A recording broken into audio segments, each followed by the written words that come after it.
Welcome to all our friends and colleagues, and thank you for joining us for the first CAARI lecture of 2024. I'm Lindy Crew, CAARI's director, and it's my pleasure this evening to introduce our speaker, Dr. Francesca Meneghetti.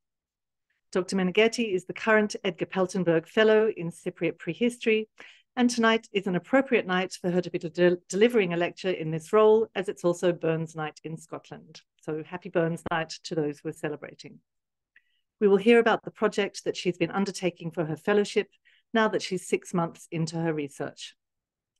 Francesca has had a diverse educational background, undertaking her BA at Pavia, her MA at Turin, and moving to the Goethe Institute in Frankfurt for her PhD, graduating in 2020. She has excavated at sites in Italy and Cyprus and conducted research in museums with Cypriot collections around other parts of Europe and here in Cyprus. Francesca has now published several journal articles and has been extremely active in disseminating her research, presenting at large international conferences, including multiple addresses at the European Association of Archaeologists and the International Conference of the Archaeology of the Ancient Near East. Francesca's PhD dissertation was published in 2022 as a monograph entitled Miniature Oxide Ingots from Late Bronze Age Cyprus, an update on the material.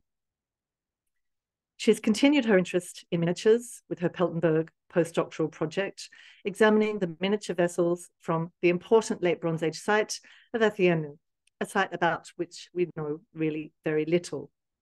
And I know that Francesca will welcome discussion after the lecture, as fresh information on this intriguing site is sure to raise many questions amongst our audience.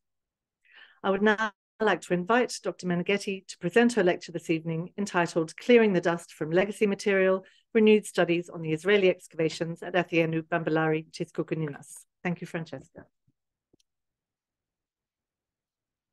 Thank you. Can you hear me? Okay, now it's on. Thank you, Lindy, for the kind introduction. And it is an honor for me to share with you tonight the current research that I'm carrying out here at CAARI. As some of you might know, my work focuses on the study of the legacy material coming from the Israeli excavations at Athienou-Bamboulari, Koukounninas, and in particular on the small-size pottery from Stratum III, on its possible functions and in the actors involved with it. And tonight I'm going to present the very preliminary results of the study of the pottery and the archaeological context. So before going deep into what I'm doing, I'm just giving a little bit of a historical background on the excavations in the area and also on the work of the Israeli mission. So the village of Athienou lies in the Mesoria plain, 20 kilometers southeast of Nicosia. And its location is quite strategical because it's close to the mine of Trulli and also to important Late Bronze Age and Iron Age sites. For example, Kition, Ancumi, Idalion, Salamis, just to mention some.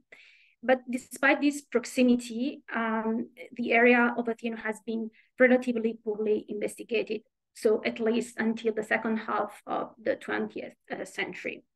A very first and brief exploration happened in the 1860s and 70s and were mainly focused on the southwestern, northeastern, and eastern parts of the village.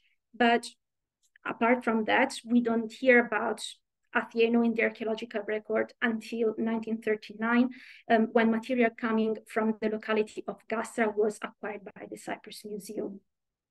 But the first time that Athienou-Bamboulari, Koukounninas, appears in the record is when Catlin mentioned visiting the site in his surveying campaign. And this happened in 1952, 53, and 58. And in these visits, he recognized a site that was Middle Cypriot, late Cypriot settlement with traces of house foundation and copper working. 1958 is another important year because agricultural operations threatened again the locality of Bamboulari, Koukounninas, and the Department of Antiquities intervened and carried out test trenches in which they recovered large pottery, pithy, and evidence of metalworking. They also reported 2 occupational phases dated to the Middle Cypriot and Late Cypriot. However, we need to wait until the end of the 1960s before systematic archaeological operations took place in the area around Athienou. And this happened first between 1969 and 72, when an archaeological mission from the University of Thessaloniki excavated the locality of Yorkos, which is to the northeast of the village, believed to be the ancient city of Golgi. At the same time, between 1971 and 72, the Israeli mission from the Hebrew University at Jerusalem resumed the digging at Bamboulari Koukounninas, which is located right to the north of the village.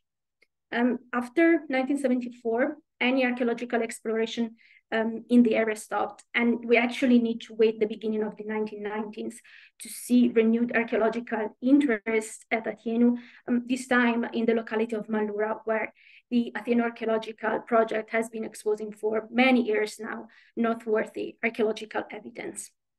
So, as I said before, my research focuses on the site of Bamboulari, Koukounninas, and on re-examining the legacy material of the Israeli excavation. The archaeological mission of the Hebrew University was led by Trude Dotan and Amon Bentor. And before they dug there, they conducted a preliminary survey, which is not actually clear when and where. And they did this survey to identify a suitable site in Cyprus to dig. And in the end, the locality of Bamboulari was chosen after also the suggestion of the Department of Antiquities. So when they started in 1971, the site presented itself as a 2-meter high mound covering an area of more or less 2,500 square meters. There wasn't any evidence of a settlement outside the investigated area, probably because cultivation and weather eroded the site. Also, the rescue excavations that the department undertook caused some disturbances because it was not possible to trace the test trenches from the surface. And actually, the Israeli team had to rediscover them at the beginning of the first excavation season. But according to the preliminary report they published, the excavated area was divided into 3. There was Area A, which included the southeastern sector, Area B, the northeastern, and then there was Area C, which was basically the western part of the site. They said that after 2 years of excavation, 19% of the site was explored down to the virgin soil, uncovering 3 occupational phases, which span the entire Late Bronze Age, and then a more ephemeral one dated to the Iron Age. And in general, the combination of erosion, cultivation, and modern soundings left the investigated area with scant and poorly preserved architectural remains and with a general complicated stratigraphy. The first phase, Stratum IV, represents, as I said, the earliest occupation of the site, probably in form of non-permanent structures. The only features securely attributed to this period are 4 pits or shallow circular depressions that you can see here in the plan. Their dimensions is quite varied. Stratum IV yielded very scarce pottery that nonetheless enabled the team to date the phase between the end of Middle Cypriot III and the beginning of Late Cypriot I. However, none of these ceramic material has been fully published and was only briefly described as comprising, and I quote, undecorated handmade body fragments and a few sherds that were more diagnostic. So we don't actually know what this material was. The following phase is Stratum III, and it represents the first main occupation of the sites, and dates according to the excavators from the 16th to the 13th century BC, so really long time span. The main feature of Stratum III, as you can see here in the slide, is a building with possibly 1-2 rooms and a courtyard. Due to erosion and also incomplete excavation, its full layout is not known in full. The northwestern room, together with the northern part of the eastern wall of the courtyard are the only build features that we can certainly attribute to Stratum III. And there is a room here that you can see is the northeastern room. This is actually the layout of this space, but in the following Stratum II. And indeed, the northeastern room in this period was not excavated because the Israeli team didn't want to dig under Stratum II in the eastern side of the site. There might be some features connected to a wall here because there is a plaster floor just on the north here of the north face of the northern wall, but it's not actually enough to say that there was a room there. Also, the eastern wings of the building, if they existed, are not actually preserved, but probably the most interesting part of the building during this phase is its courtyard, which you can see it's pretty full. We have pits and heaps of material, which basically comprise pottery, metal scraps, other objects, and also animal bones. The easternmost part of the excavated area was characterized again by several pits and also by the presence of copper nodules. The published ceramic assemblage of Stratum III comprises full and small-sized pottery in local and imported ware, ranging from coarseware, base ring, white-shaped, plain white, bichrome wheel-made, black slip, red slip, black lustrous.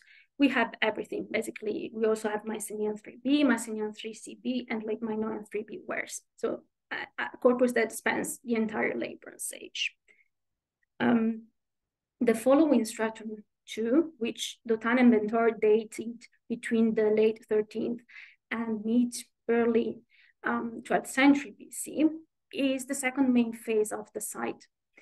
The building with courtyard, previously founded in Stratum III, survived despite some small changes to its layout. So, for example, the northwestern room is reduced in dimension, and also its axis was slightly altered. We also have the north central part of the structure, which show the presence of a central room. And then this time, the northeastern room is fully traceable. Whereas the western wing of the building, again, as you can see, there isn't much left apart of a bit of a wall down in the southwestern corner. The eastern wing is quite visible and preserved. You can see here a L-shaped room, which was interpreted as the eastern wing of the building. And the archaeologists connected it with metalwork because they found here in its northern part large quantities of metal ores.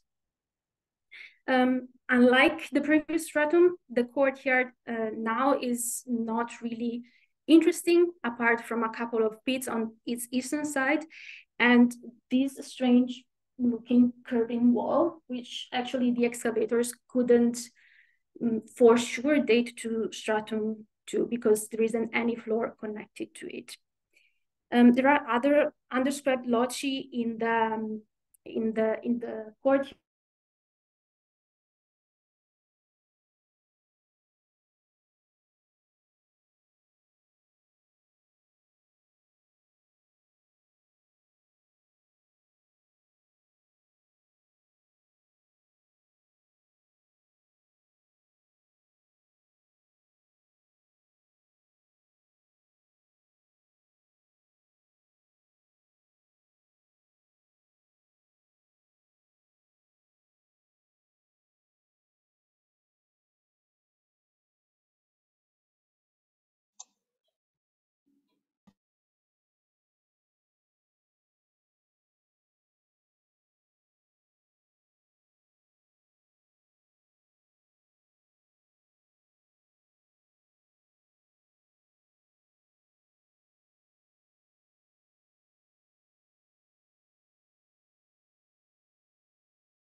Yeah, sorry.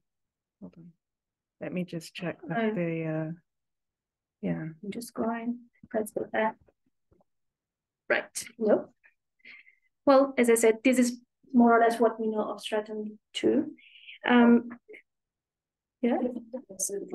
Yeah. Close. Okay, good. We're back. This is basically what we know of Stratum II. The pottery, according to the excavators, is quite different from the previous stratum, and they said that it was mainly full-size and reflecting the industrial nature of the site. If they found small and miniature vessels, they said they were like residual material of Stratum III. Between Stratum II and I, and limitedly to the west southern part of the site, the excavators recognized a heap of discarded material, probably the result of cleaning activities in this area after the destruction of Stratum II. The dump mainly contained high amounts of pottery, whereas again spent the entire late Cypriot repertoire. We also found animal bones and other objects. The very last occupational phase is Stratum I, which is indefinitely dated to the Iron Age, thanks to the pottery. It is the most superficial and therefore the least preserved, with only scant architectural remains and pits attributed to it. There was a fragmentary floor that was traced in the eastern part of the site and was actually securely dated to Stratum I because it covered features of Stratum II. As I said, they recovered pottery, Iron Age pottery, but this completely remains unpublished. So, as you can see, there is a lot of to work on, and the poor preservation of the site and its partial excavation brought not only to a stratigraphy that is complicated and sometimes difficult to recognize, but also to a patchy overview of the site and its material. To this, we should also add a brief publication which briefly showcases the archaeological context and finds, leaving sometimes the reader more confused, or at least I was quite confused. For example, the locus list reports all the loci excavated, but without mentioning their levels and possible functions. It also happens that the text reports the same locus under different strata. Yes. Again, for some reason, it logs out. it is not sharing the right screen. Good. Okay. There are two PowerPoints showing down the bottom. Yeah, probably that's the problem. You.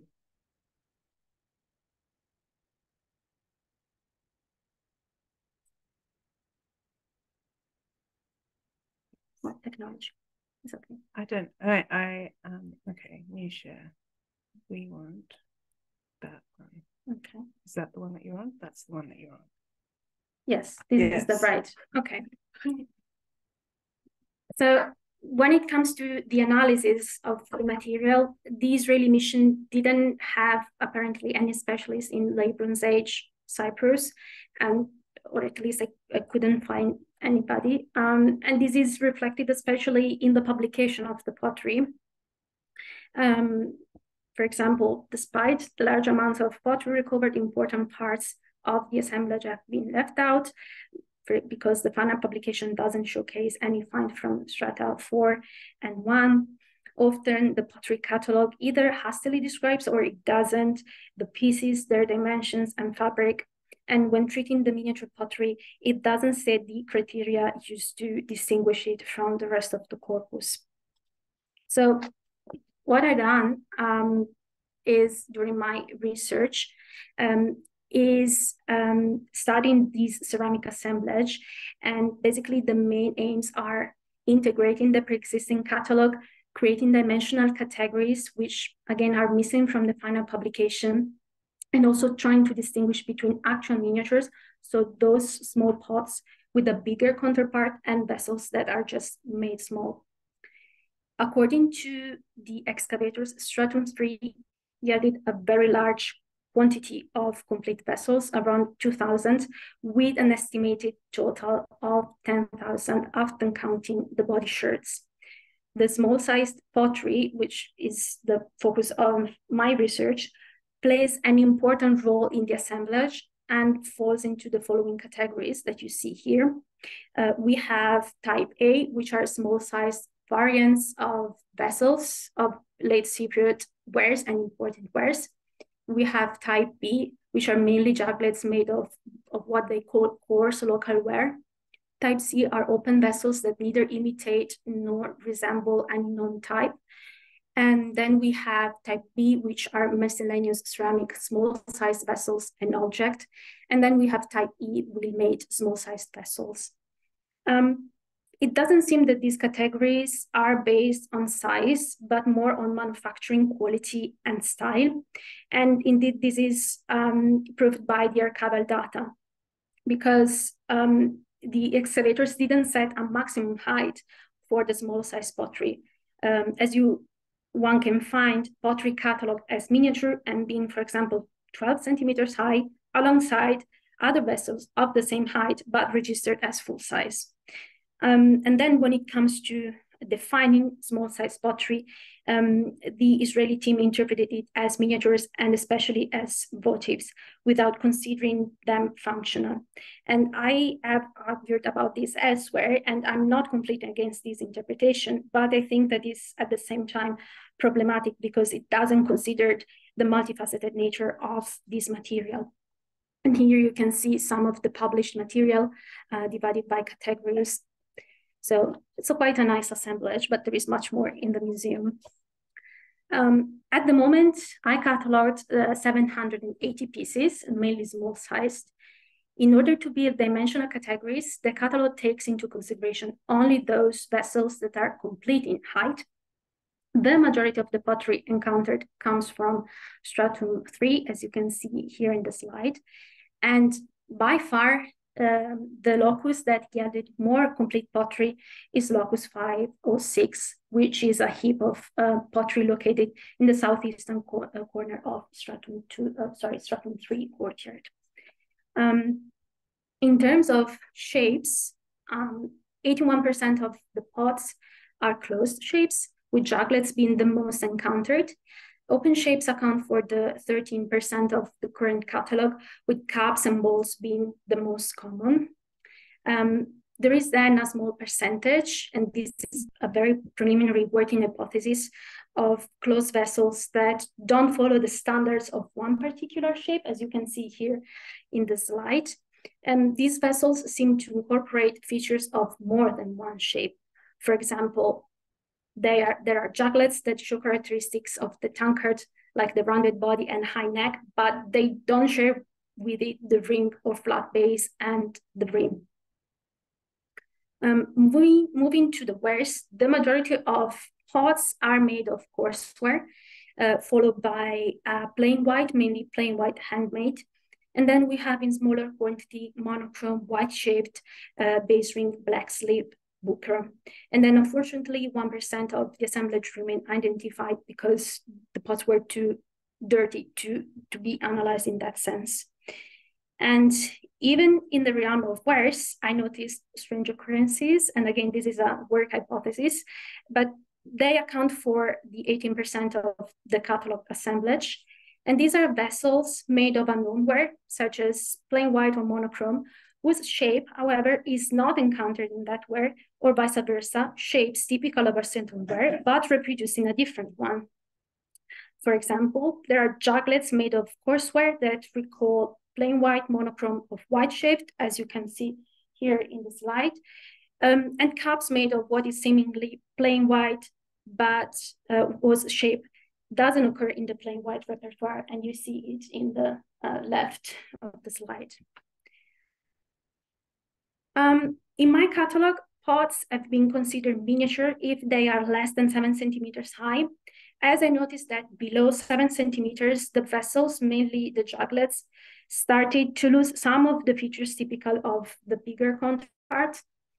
There might be also a group whose height ranges between 7 and 10 centimeters, that could be some sort of halfway between a miniature and a full-size pot, but I still need to decide about that and further investigate it.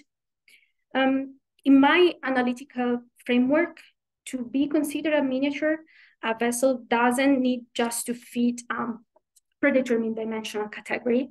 I will not go too much in detail, but I follow the miniaturization theory proposed by the anthropologist Jack Davey, and this considers miniatures those small objects that have bigger counterparts.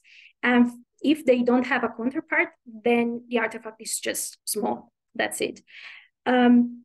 The miniatures usually, of course, resemble their bigger counterpart, but they don't necessarily assume the functions of the larger prototype, because thanks to their reduced dimensions, they could develop its own features, functions, and also affordances.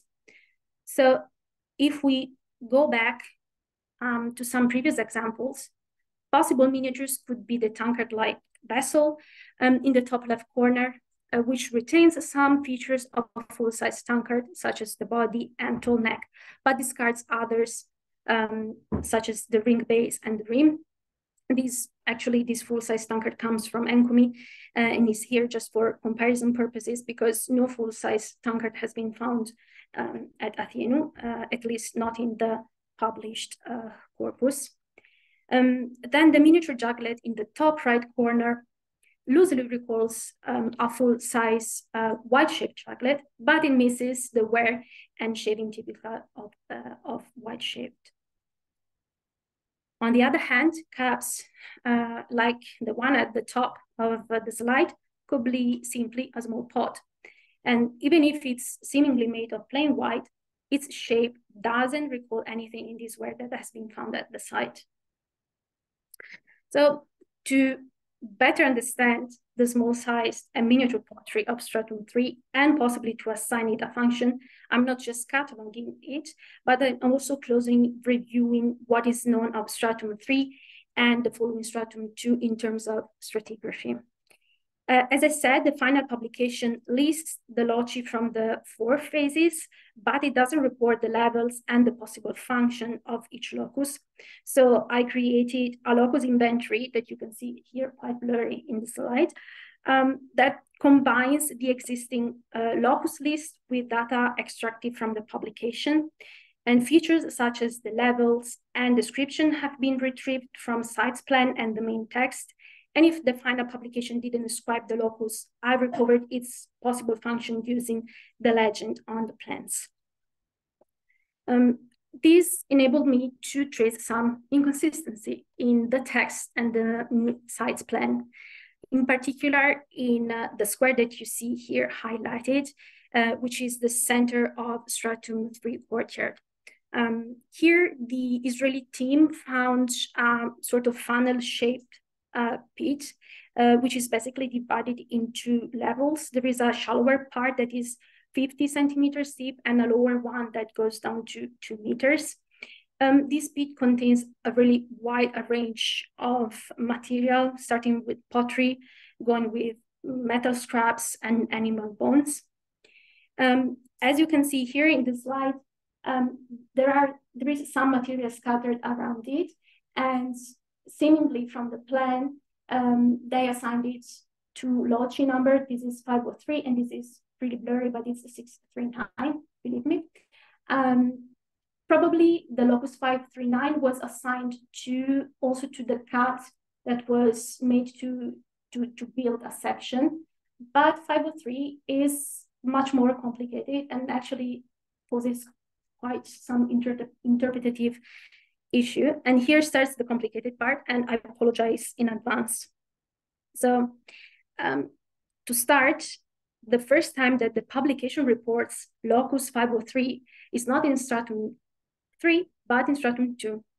And it says that this locus 503 is a hard surface, probably a floor, that was at a level higher than that of the material of Stratum 3 presented in the heaps. That locus 503 existing in Stratum 2 seemed to be confirmed also by the discovery of the above mentioned pit, whose rim, according to the excavators, was already visible, and I quote, in locus 503 of stratum 2. So as you can see, there is already a bit of a problem. And this problem arises when, again, we look at the sites plan, because here we have stratum 2 plan and shows locus 503 with a tiny question mark, which is here. And then we have the same locus 503, as I said, also in stratum 3 plan, which probably was assigned to the material scattered around it. To further complicate the picture, the locus list attributes locus 503 to stratum 3 again, and unites it with 2 other stratum 3 loci. So it seems that there is some sort of inconsistency here. And this made me think of the existence of more than one locus 503, and therefore of a possible unknown phase between strata 3 and 2. So I tried to look at more information coming from the final publication. When the excavators referred to the pit rim, they pointed to this picture that you see here on the top of the slide. There is a tag with locus 503 at the very top of the pit, while you can see around a hard surface, which probably is the hard surface that the text mentioned as locus 503 of stratum 2. So just from this picture, it seems that locus 503 has been assigned to both the stratum 2 floor and the upper filling of stratum 3. And if we date the hard surface to stratum 2, then the creation of the pit cannot be assigned to stratum 3, but to stratum 2. But it doesn't end here, because if we look at the section here at the bottom of the slide, we can see that locus 503 is identified as a layer of brick material, which is then cut by the pit. And this brick layer is not mentioned anywhere else but in this section. However, there is possibly another picture which shows the pit from a different angle, and which might frame this brick layer. And you can see it highlighted in the square. There is something that looks like bricks, and it is actually higher than the pit rim. However, the caption of the figure doesn't mention anything in this regard. So after combining graphic and photographic evidence, again, I started to think about the presence of more than one locus 503. And looking at the pictures, the brick material seems to be above the hard surface. The hard surface was then cut by the pit. And then again, if this hard surface was the floor of stratum 2, therefore the pit might not have been created in stratum 3, but in stratum 2. What is clear from this picture is that the floor is at a higher level than the material scattered around the pit. And this material might actually correspond to what stratum 3 plan indicates as locus 503. A lot of number, I know, I'm sorry. So just to sum up, there could be an oldest locus, which I called 503A, that could be the actual locus showed in stratum 3, followed by a locus 503B, which seems to be a hard layer used to cover material accumulated in the center of stratum 3 courtyard. And then this locus was then cut by the pit. Since the pit contained miniature pottery, and this is interesting from my point of view, it means that this miniature pottery was still used and possibly produced in stratum 2, contrarily to what the final publication reports. And in the end, there is this poor locus 503C, which is a layer of brick material that is, however, and unfortunately, appearing just in the section and in this picture. So as you can see, the site is really challenging and the material is challenging as well, but offer really intriguing perspectives, and more work has to be done. I will continue cataloging the pottery to have a more comprehensive overview of the material, and I will also try to refine the analysis of the miniature pieces, applying Barford's classification of miniature pottery. And then I will try to complete the contextual overview of stratum 3 and also continue the research into rituality and pottery learning and apprenticeship to contribute more a thorough analysis of the archaeological data. Thank you for your attention. And many thanks to CAARI and the Peltenburg Postdoctoral Fellowship. Many thanks goes also to the Department of Antiquities for allowing me to study the material, and also to the Cyprus Museum and its staff and storeroom staff, especially because without them it would have been impossible to take out the material from the storerooms. Also, huge thanks to the archaeological unit of the University of Cyprus and to the late Professor Bintor that allowed me last year to study the material, and also to the Stratum Prize of the Gothic University that enabled preliminary work on this topic. Thank you again.